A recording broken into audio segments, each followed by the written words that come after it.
Guys and welcome back to my YouTube channel complete solution study, जहाँ हम लोग class 7, 8, 9, 10th class का math पढ़ते हैं। ठीक है, तो हम लोगों ने आज न्यू चैप्टर हम लोग स्टार्ट करते हैं।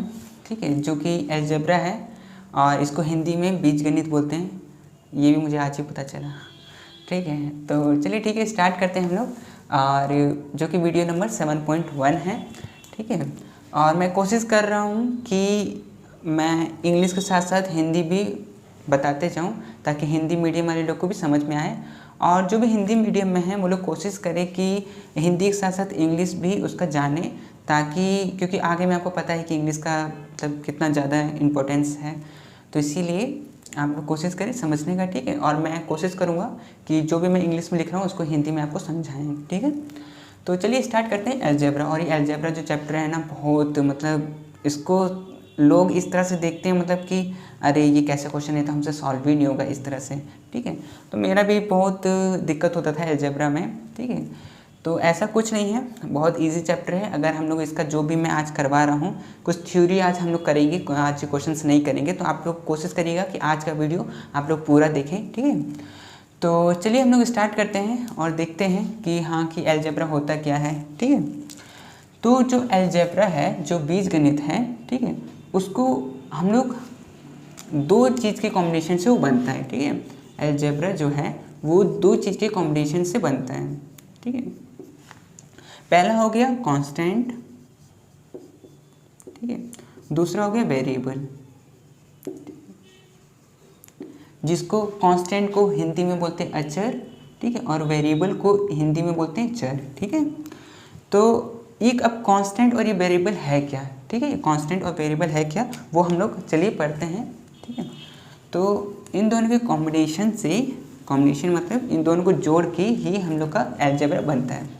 तो कांस्टेंट में हम लोग का आ जाता है, कांस्टेंट में, कांस्टेंट का मतलब क्या थी, कांस्टेंट का मतलब जिसका वैल्यू कभी बदले ना, चेंज ना हो, जो वैल्यू है यहाँ पर, जैसे कि हम लोग जो पढ़ रहे हैं वो अगर हम लोग कोई बाहर देश में भी जाके पढ़ें, या फिर अमेरिका या फिर ऑस्ट्रेलिया कहीं भी जाके पढ़ें, वहाँ पर भी, जैसे कि मैं एग्जांपल देता हूँ इसका। ठीक है, जैसे कि हुआ 1, 2, 3, 4, 5, 6, 7, 8, 9, 10, 11 dot dot dot dot dot, आगे भी जितने भी नंबर्स होते हैं वो। ठीक है, तो अगर हम लोग यहाँ पर इंडिया में अगर हम लोग 3 पढ़ रहे हैं और 3 का वैल्यू यहाँ पर भी 3 है, और अगर कहीं बाहर जाके भी आप पढ़िए तो वहाँ पर भी 3 है, मतलब जो कांस्टेंट है उसका वैल्यू कभी बदलता ही नहीं है, मतलब 3 है तो बस 3 है। ठीक है, बदलेगा नहीं कभी। लेकिन जो वेरिएबल होता है, वेरिएबल का मतलब हुआ जैसे कि A, B, C, D, E, F, ठीक है, डॉट डॉट ऐसे करके एक्स वाई जेड ऐसे करके, जो ABCD टाइप होता है ना उसका। तो जैसे कि इसमें क्या होता है ना कि डिपेंड करता है कि हम लोग इसको क्या मान रहे हैं। ठीक है, हम लोग के मानने पे डिपेंड करता है कि ए को, चलो कभी हम लोग ए को हम लोग 1 मान लिए, कभी बी को 6 मान लिए, 7 मान लिए, कुछ भी हम लोग मान सकते हैं। हम लोग यहाँ पर इंडिया में कुछ और मान रहे हैं, कोई और कुछ क्वेश्चन कोई दूसरा बना रहा है तो वो कुछ और मान सकता है। जैसे कि वो अगर 3 मान रहा है तो हम लोग 2 मान रहे हैं, तो हम लोग का आंसर भी उस तरह से अलग आता है। ठीक है, तो इसकी वैल्यू चेंज होता है, इसीलिए इसको वेरिएबल कहते हैं, पर इसका वैल्यू जो है वो कभी चेंज नहीं होता, इसीलिए उसको कांस्टेंट कहते हैं। ठीक है, इसीलिए चर और अचर इसलिए कह रहे हैं, इसका वैल्यू बदलता है और ऊपर में इसका वैल्यू कभी बदलता नहीं है। ठीक है, कुछ नोट्स है जो कि हम लोग चलिए पढ़ लेते हैं, कुछ इंपॉर्टेंट्स है। ठीक है, जैसे कि ए कॉम्बिनेशन ऑफ 2 और more than 2 constant is always a constant. ठीक है, अगर हम लोग कांस्टेंट, ठीक है, कांस्टेंट, ठीक है, तो जैसे कि इसका मतलब हिंदी में मैं समझा देता हूँ कि अगर 2 या 2 से ज़्यादा कांस्टेंट को अगर जोड़ा जाए, तो कांस्टेंट कौन है, कांस्टेंट ये सब है। ठीक है, अगर इन दोनों को मिलाया जाए, कैसे भी मिलाया जाए, ठीक है, जैसे कि प्लस में मिलाया, जैसे कि अगर मैं 2 और +3, इन दोनों को अगर मैं जोड़ दिया, ठीक है, ये 2 या 2 से ज़्यादा भी हो सकते हैं। ठीक है, तो इसका क्या रिजल्ट आएगा, इन लोगों को करने पे 5 आएगा। ठीक है, और ये 5 क्या है, एक कांस्टेंट ही है, एक कांस्टेंट है ना। 2 से ज़्यादा जैसे कि 5 + 2 + 3, ठीक है, इन लोग को भी जोड़ेंगे तो भी क्या होगा, 10 आएगा, और 10 भी एक कांस्टेंट है। मतलब कहने का ये है कि अगर हम लोग 2 या 2 से ज़्यादा कांस्टेंट को जोड़ते हैं या घटाते हैं या गुना करते हैं या भाग करते हैं, कुछ भी करते हैं, तो उन लोग का जो रिजल्ट है वो हम लोग को जो आएगा वो एक कांस्टेंट ही होगा, ठीक है। अगर हम लोग इसको भी चाहें तो जैसे कर सकते हैं 10 डिवाइड बाई 5, ठीक है, मल्टीप्लाई भी कर सकते हैं 10 इंटू 5, 10 माइनस 5, 10 प्लस 5, ये कुछ भी कर सकते हैं। तो वो चीज़ करने पे हम लोग जो रिजल्ट आएगा, जो आंसर आएगा वो हम लोग का एक कांस्टेंट ही होगा, ठीक है। चलिए इसी का सेकंड पॉइंट पे हम लोग समझते हैं कि सेकंड पॉइंट क्या कह रहा है इसका, ठीक है।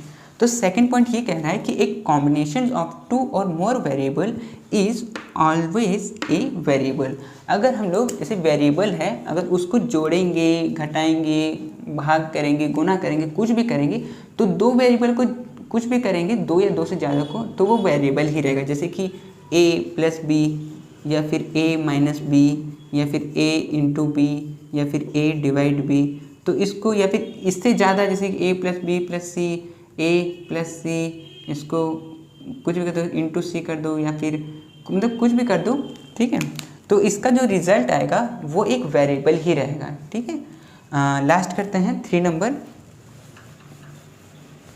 3 में पूछा है एक कॉम्बिनेशन ऑफ 1 और मोर कांस्टेंट एंड 1 और more variable is also a variable. वो अब इसका कहने का मतलब क्या है कि अगर हम लोग दोनों ले लें, कांस्टेंट, एक कुछ कांस्टेंट ले लिया, जैसे कि मैं 5 ले लिया, ठीक है, एक 5 ले लिया और एक a ले लिया, ठीक है। अगर इसमें अगर प्लस कर दीजिए, या फिर 5 माइनस a कर दीजिए, या फिर 5 इंटू a कर दीजिए, या फिर 5 डिवाइड a कर दीजिए, आप कुछ भी कर दीजिए, ठीक है, लेकिन जो उसका जो रिज़ल्ट आएगा, मतलब रिज़ल्ट तो यही है, ठीक है, ये एक वेरिएबल ही है, ठीक है, ये एक वेरिएबल ही रहेगा। इसको हम लोग कांस्टेंट नहीं कह सकते, क्योंकि इसमें जो a आ गया है ये 5 प्लस a कभी जुड़ेगा नहीं, 5 माइनस a ये कभी जुड़ेगा नहीं, ठीक है।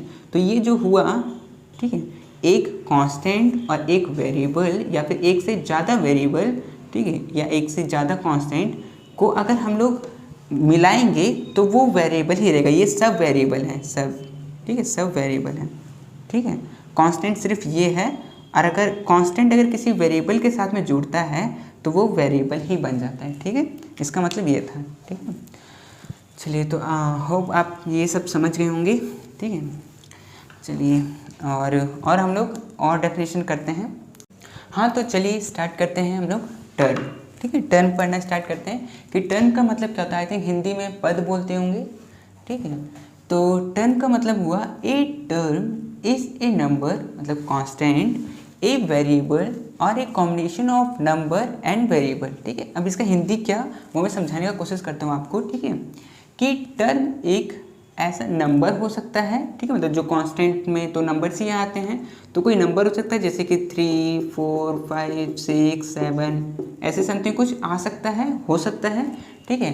ए वेरिएबल में a b c d e dot dot dot ये सब हो सकता है, और एक combination of number and variable, और इन दोनों का कॉम्बिनेशन मतलब ऐसे हो सकता है 3a 5b या फिर 7c या फिर डॉट डॉट डॉट, कुछ भी इन दोनों का कॉम्बिनेशन हो सकता है, ठीक है। जैसे देखिए मैंने यहाँ पर एग्जांपल भी लिखा है कि क्या क्या हो सकता है, जैसे कि ये 5 हो सकता है, ठीक है।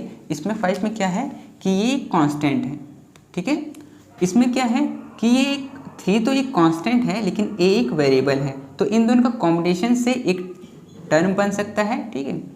ये क्या है, एक वेरिएबल है, x है, तो x क्या एक वेरिएबल है, ठीक है। इसमें क्या है, इसमें तो दोनों वेरिएबल है, ये भी वेरिएबल है, a भी और x भी वेरिएबल है, तो दो वेरिएबल से भी बन सकता है एक टर्म, ठीक है। और ये दोनों भी वेरिएबल है, ये भी वेरिएबल है, ठीक है, दोनों वेरिएबल से बन गया। इसमें क्या है, देखिए ये नेगेटिव है, ठीक है, -4, तो ये -4 तो एक जिस तरह से एक नंबर हुआ ना, एक नंबर हुआ जो कि कांस्टेंट में होता है, और ये हुआ एक वेरिएबल और ये हुआ एक वेरिएबल, तो इन लोगों के कॉम्बिनेशन से भी एक पद बन गया, मतलब एक टर्म बन गया, है ना। चाहे ये डिवाइड में भी हो, जैसे 4/3, ये 4/3 क्या है, नंबर्स हैं, है ना, और ये x y क्या है, ये एक वेरिएबल है, ठीक है, तो वेरिएबल्स में आ गए वो। तो इन दोनों की, या फिर ऐसा हो सकता है कि एक नंबर आ सकता है, ठीक है, या फिर वेरिएबल आ सकता है, या फिर इन दोनों के कॉम्बिनेशन से वेरिएबल बन सकता है, ठीक है। तो अगर वैसे बन रहा है तो ये एक टर्म हुआ, ठीक है, एक पद हुआ, ठीक है। चलिए अब इसका थर्ड नंबर पढ़ते हैं, ठीक है। थर्ड में क्या बोल रहा है, एल्जेब्रिक एक्सप्रेशन, ठीक है। एल्जेब्रिक एक्सप्रेशन इसका मतलब क्या हुआ कि an algebraic expression is a collection of one और more term which are separated from each other by addition plus और सब्ट्रैक्शन माइनस, ठीक है। इसका मतलब अब ये क्या कह रहा है कि एक ऐसा कलेक्शन हो, किस चीज़ का कलेक्शन हो, टर्म का कलेक्शन हो, ठीक है। कलेक्शन ऑफ वन और मोर टर्म, कलेक्शन ऑफ किसका, एक या एक से ज़्यादा पदों का, ठीक है। विच आर सेपरेटेड फ्रॉम, जो कि अलग हो, ठीक। सेपरेट मतलब अलग करना, अलग हो, अलग करे। कौन कौन उसको अलग करे, एडिशन अलग करे और सब्ट्रैक्शन अलग करे, ठीक है। जैसे कि देखिए ये तो एक टर्म हुआ, ठीक है, ये एक टर्म हुआ। और ये जैसे कि यहाँ पर 4 लिखा हुआ है, 4 और x लिखा है, तो ये 4 और x के बीच में ना मल्टीप्लाई का साइन होता है कि ये दोनों ना आपस में मल्टीप्लाई हो रहे हैं, ठीक है। लेकिन ये है एक ही, ठीक है, ये सेपरेट नहीं है, ये अलग नहीं है, ये एक ही है, ठीक है। यहाँ पर देखिए ये है 3xy माइनस 7, ठीक है, ये है 3x माइनस 7, 3xy माइनस 7, तो ये दोनों अलग है। देखिए ये एक टर्म है, 3xy एक टर्म है और एक टर्म ये है, तो दो टर्म से जो बना वो एक एल्जेब्रिक एक्सप्रेशन हो जाता है, ठीक है। आगे देखिए एक टर्म ये भी हुआ, एक टर्म ये हुआ, इन दोनों को कौन जोड़ रहा है, एक बीच का साइन एडिशन जोड़ रहा है या फिर इसको सेपरेट करना अलग अलग, ठीक है। यहाँ पर कितने हैं, 1 2 और ये 3, ठीक है। यहाँ पे 3 है, जिसको कौन अलग कर रहा है, सब्ट्रैक्ट का साइन, ठीक है, माइनस का साइन इसको सेपरेट कर रहा है, अलग अलग कर रहा है। ये एक टर्म ये हुआ, एक टर्म ये हुआ, एक टर्म ये हुआ, 3 टर्मों से मिलकर एक एल्जेब्रिक एक्सप्रेशन बन रहा है, ठीक है। और इसको अलग कर रहा है सब्ट्रैक्ट मतलब माइनस, ठीक है। वही चीज़ यहाँ पर हिंदी में लिखा हुआ है कि कलेक्शन ऑफ वन और मोर टर्म, एक या एक से ज़्यादा, जैसे कि यहाँ पर एक टर्म था, यहाँ 2 टर्म है, यहाँ पर 3 टर्म था, है ना। तो which are separated from each other, जो कि अलग अलग हो, किससे अलग हो, एडिशन से, एडिशन उसको अलग कर रहा हो और सब्ट्रैक्शन उसको अलग कर रहा हो, ठीक है। यहाँ पर एक नोट है, ठीक है, इसका मतलब कि only plus and minus sign separate the term, सिर्फ जो प्लस और माइनस साइन जो है वही सिर्फ सेपरेट करेगा, मतलब अलग अलग करेगा। द प्रोडक्ट मतलब मल्टीप्लाई एंड डिवीजन मतलब divide do not separate the term, जो मल्टीप्लाई और जो डिवाइड होता है वो सेपरेट नहीं करता है, ठीक है। जैसे कि यहाँ पर मल्टीप्लाई का था बीच में, ठीक है, तो ये एक दूसरे को सेपरेट नहीं किया, मतलब अलग नहीं किया, ये दोनों को एक ही जोड़ के रख रहा है। सेपरेट करने का काम होता है प्लस का और माइनस का काम होता है सेपरेट का, अलग करने का काम प्लस और माइनस का होता है। लेकिन मल्टीप्लाई और डिवाइड का काम ये नहीं होता है कि उसको कोई भी टर्म को अलग करें, ठीक है। तो आपको ये समझ में आ गया होगा, ठीक है। इसके आगे और हम लोग कुछ डेफिनेशंस और देखते हैं, ठीक है। चलिए हाँ, तो चलिए देखते हैं कि टाइप्स ऑफ एल्जेब्रिक एक्सप्रेशन कौन कौन से होते हैं, ठीक है। तो जैसे कि पहला है मोनोमियल, दूसरा है बायनोमियल, तीसरा है ट्राइनोमियल, फोर्थ है मल्टीनोमियल और 5 है पॉलिनोमियल, ठीक है। अब इसके बारे में हम लोग समझते हैं, ठीक है। जैसे कि ठीक है, मोनो, ठीक है, तो इसका मतलब होता है, मोनो मतलब कि एक टर्म, ठीक है, मोनो मतलब 1 और नियल मतलब टर्म, ठीक है, टर्म, ठीक है। तो इसका मतलब हैज़ ओनली 1 टर्म, मतलब मोनोमियल में सिर्फ एक टर्म मिलेगा। जैसे कि यहाँ पर एग्जांपल में x है तो ये एक टर्म है, 5xy है ये एक टर्म है, ठीक है, और -7/4x है ये भी एक टर्म है। तो ये सब क्या है, एक टर्म। तो एक टर्म जब भी आता है तो उसको हम लोग मोनोमियल कहते हैं, ठीक है। अब क्या है बाइनोमियल, ठीक है, तो यहाँ बाई का मतलब 2, ठीक है, 2, मोनो मतलब 1, तो और नोमियल मतलब टर्म, ठीक है, मतलब 2 टर्म आने चाहिए, ठीक है। तो हैज़ 2 टर्म, जैसे कि यहाँ पर इस वाले में एग्जाम्पल में एक टर्म तो 2a है और एक टर्म क्या है, x है, तो 2 टर्म से मिला के जो बनता है उसको हम लोग बाइनोमियल कहते हैं, ठीक है। और यहाँ पर सेकंड एग्जाम्पल में देखते हैं ये वाला चीज़ में, ठीक है, इसमें एक टर्म तो ये हुआ 7x/4 और -8 और एक टर्म 8 हुआ, तो ये दोनों से टर्म बना, ठीक है। तो ये हो गया बाइनोमियल, ठीक है। अब 3 नंबर पढ़ते हैं, ये है ट्राइनोमियल, ठीक है।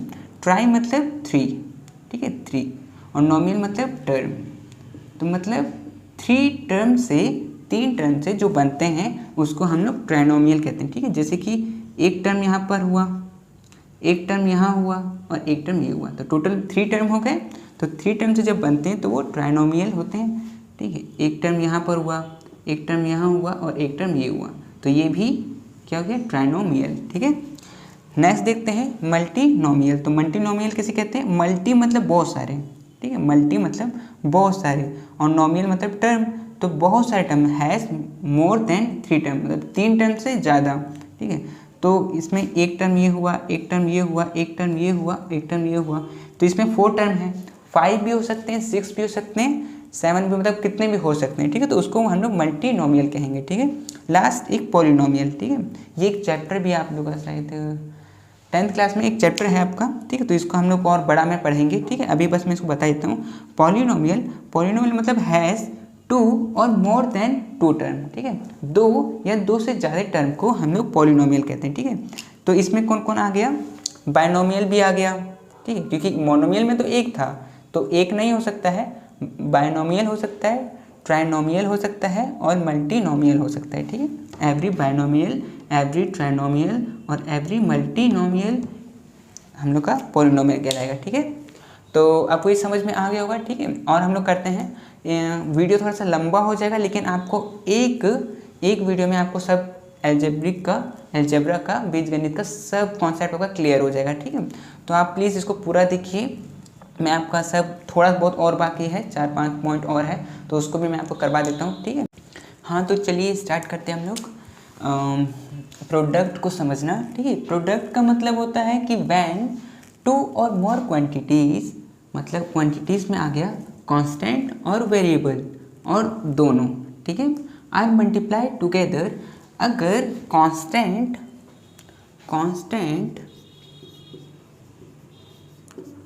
और वेरिएबल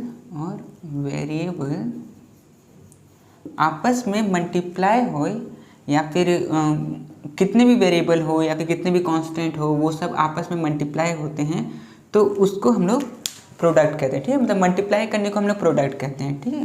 बस इतना सा आप जान लीजिए कि हम लोग मल्टीप्लाई कर रहे हैं मतलब प्रोडक्ट कर रहे हैं, ठीक है। तो जैसे कि यहाँ पर एग्जाम्पल में 4ay is the product of 4ay। अगर हम लोग 4 को, a को और y को अगर मल्टीप्लाई करेंगे तो हम लोग का 4ay आएगा, है ना। तो ये इसका प्रोडक्ट हुआ, इन सब का प्रोडक्ट हुआ ये, ठीक है। तो इसी तरह से अगर प्रोडक्ट का पूछे तो प्रोडक्ट का मतलब सिंपल है कि मल्टीप्लाई करने के लिए कह रहा है, ठीक है। फैक्टर, तो फैक्टर का मतलब each of the quantities constant और variable multiply together to form a term is called a factor, ठीक है। जैसे कि अगर कोई भी नंबर दे रखा है, जैसे कि हम लोग नंबर से समझते हैं, उसके बाद हम लोग दोनों कांस्टेंट और वेरिएबल दोनों को लेके देखेंगे, ठीक है। पहले कांस्टेंट पे लेके समझते हैं, ठीक है। जैसे कि अगर एक नंबर में लिया 24, ठीक है। इस 24 मतलब किसके टेबल में आता है, जैसे कि ये 2 से भी कट सकता है ना, 2 से कट सकता है ये, और किससे कट सकता है, 3 से भी कट सकता है, 3 के टेबल में भी आता है, ठीक है। और किसके टेबल में आता है, 4 के टेबल में भी आता है, तो ये 4 से भी कट सकता है। और कौन से किसके टेबल में आता है, 6 के टेबल में, 6 के टेबल में भी आता है, तो 6 से भी कट सकता है। और किसके टेबल में आता है, 8 के टेबल में, 8 के टेबल में भी आता है, 12 के में भी आता है, 24 में भी आता है। तो ये सब इसका क्या हुआ, ये फैक्टर हुए। जो भी नीचे में जो मैं लिख रहा था, जैसे कि 1 हुआ, 2 हुआ, 3 हुआ, 4 हुआ, 6 हुआ, 8 हुआ, 12 हुआ, 24 हुआ, तो ये सब क्या हुए, 24 के फैक्टर हुए, ठीक है। कि 24 के फैक्टर कौन कौन से हुए, 1 2 3 4, इसी तरह। तो इसी तरह अगर हम लोग, मैं अगर दोनों के ले लूँ, कांस्टेंट को भी लूँ और वेरिएबल को भी लूँ, तो कांस्टेंट में क्या ले लेता हूँ, चलिए एक नंबर ले लेता हूँ 4, ठीक, एक नंबर ले लिया जो कि 4 है। और वेरिएबल में क्या ले लेता हूँ, चलो वेरिएबल में और भी कुछ ले लेता हूँ, x y ऐसे करके। तो ये किससे कट सकता है, अगर मैं नीचे 4 लिख दूँ तो भी ये 4 से कट सकता है, ठीक है। अगर मैं नीचे में a लिख दूँ तो a से a कट सकता है, ठीक है। अगर x लिख दूँ तो x से x कट सकता है, अगर y लिख दूँ तो y से y कट सकता है। अगर मैं लिख दूँ, जैसे कि यहाँ पर ऊपर कटा नहीं है ये, ठीक है, 4axy, ठीक है, चाहे तो मैं लिख सकता हूँ 4a लिख सकता हूँ। अगर 4a लिखूँ तो 4a कट जाएगा। अगर मैं xy सिर्फ लिखूँ तो xy अगर लिखूँ तो xy से xy कटेगा, ठीक है। तो इसके फैक्टर कौन कौन से हुए, चलिए मैं लिखता हूँ, ठीक है। जैसे कि मैं लिया था 4axy, ठीक है, तो इसके फैक्टर कौन कौन से हो जाएंगे, 4 हो जाएगा, a हो जाएगा, x हो जाएगा, y हो जाएगा, 4a हो जाएगा, 4ax हो जाएगा, ठीक है, 4axy हो जाएगा, ठीक है, ax हो जाएगा, xy हो जाएगा। तो इसी तरह से इसके जितने फैक्टर हो सकते हैं, जितना इसको हम लोग नीचे में लिख के और काट सकते हैं, उतना इसका फैक्टर हो सकता है, ठीक है। तो प्रोडक्ट मतलब हुआ डिवाइड और फैक्टर मतलब हुआ कि डिवाइड, ठीक है। प्रोडक्ट मतलब मल्टीप्लाई और फैक्टर मतलब डिवाइड, ठीक है। तो जैसे कि हम लोग यहाँ पर लिए थे 2ab, ठीक है, 2ab, तो 2ab किस मतलब किससे किससे कट सकता है। अगर मैं नीचे में 1 लिख दूँ तो 1 तो रहता ही है, 2 अगर रखूँ नीचे में तो 2 से 2 कट जाएगा, ठीक है। अगर मैं नीचे में रखूँ 2a तो 2a से 2a कट जाएगा। तो मतलब यहाँ डिवाइड के लिए कह रहा होता है और प्रोडक्ट में मल्टीप्लाई के लिए कह रहा होता है, ठीक है। बस इतना ही अंतर है और कुछ नहीं है, ठीक है। तो चलिए हम लोग और इसके आगे और भी कुछ डेफिनेशन देखते हैं। हाँ, तो चलिए स्टार्ट करते हैं हम लोग कोफिशिएंट पढ़ना, ठीक है। तो कोफिशिएंट का मतलब हुआ कि इन ए मोनोमियल एनी फैक्टर और group of factor of A term is called the coefficient of the remaining part of the monomial, ठीक है। चलो मैं समझाता हूँ हिंदी में कि हम लोग मोनोमियल पढ़े ही थे कि एक टर्म का, ठीक है। तो जैसे कि हम लोग एक टर्म लेते हैं कि चलिए 5x स्क्वायर और y, ठीक है, एक छोटा सा इसको लेते हैं, ठीक है।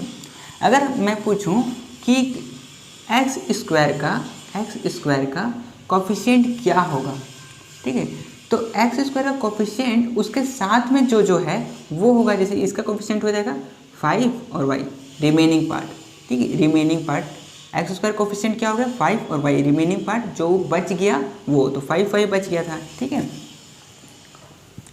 अगर मैं पूछता कि 5x स्क्वायर में y में मैं पूछता कि y का कोफिशिएंट क्या है, तो y का कोफिशिएंट क्या होता, जो बच जाता, y को छोड़ के जो बचता वो होता, तो y का कोफिशिएंट हो जाता 5x स्क्वायर, ठीक है। अगर मैं पूछता कि 5 का कोफिशिएंट क्या होगा, तो जो रिमेनिंग पार्ट बच गया वो, तो ये एक्स स्क्वायर वाई, तो ये हो जाएगा कोफिशिएंट, ठीक है। तो कोफिशिएंट का मतलब यही हुआ कि कोई भी ऐसे group of factor of A term is called the coefficient of the remaining part of the monomial. Monomial का जो भी रिमेनिंग पार्ट जो बच जाता है वो उसका कोफिशिएंट हो जाता है, ठीक है। चलो ये आप कोफिशिएंट समझ गए होंगे, ठीक है। अब पढ़ते हैं हम लोग डिग्री ऑफ मोनोमियल, ठीक है, कि डिग्री ऑफ मोनोमियल, तो मोनोमियल तो हम लोग समझ रहे हैं कि हाँ एक टर्म वाला जो रहता है उसमें, और डिग्री मतलब जो ऊपर में रहता है, जैसे कि ऐसे होता है ना 5x का स्क्वायर, तो इसका डिग्री क्या हो गया 2, ठीक है। 7x का क्यूब, तो इसका डिग्री क्या हो गया 3, ठीक है। तो वो पावर को हम लोग डिग्री कहते हैं, ठीक है। तो वही मोनोमियल का हम लोग डिग्री पता करने के लिए, तो the degree of a monomial is the exponents of its variable or the sum of the exponents of its variables, ठीक है। जैसे कि हम लोग का कुछ दिया हुआ हो, जैसे कि एग्जांपल में the degree of 4x square is equal to 2, क्यों, क्योंकि इसका जो डिग्री था ये एक मोनोमियल है, ये पूरा एक मोनोमियल है, एक ही टर्म है, ठीक है। तो इसका जो डिग्री है वो क्या है 2 है, तो इसका डिग्री हो गया 2। सेकेंड में द डिग्री ऑफ 7x, देखिए 7 और x है, x पे कोई डिग्री नहीं है तो हम लोग इस पर कम से कम 1 तो दे ही सकते हैं, ठीक है, 1 तो कम से कम होता ही है, तो इसका डिग्री क्या हो गया 1 हो गया, ठीक है। Third number the degree of, ये देखो ये पूरा एक क्या है, ये पूरा एक मोनोमियल है ना, मोनोमियल है। अब इसमें क्या है कि इसमें x भी है y भी है, x का जो पावर है वो 2 है और y का जो पावर है वो 3 है। तो हम लोग क्या करेंगे, जितना भी पावर है सबको जोड़ देते हैं, ठीक है। तो 2 + 3 क्या हो गया, 2 + 3 5, तो इसका जो डिग्री ऑफ मोनोमियल इसका हो गया 5, ठीक है। तो बस ऐसा ही है, इजी है, ठीक है। चलिए और करते हैं हम लोग, ठीक है।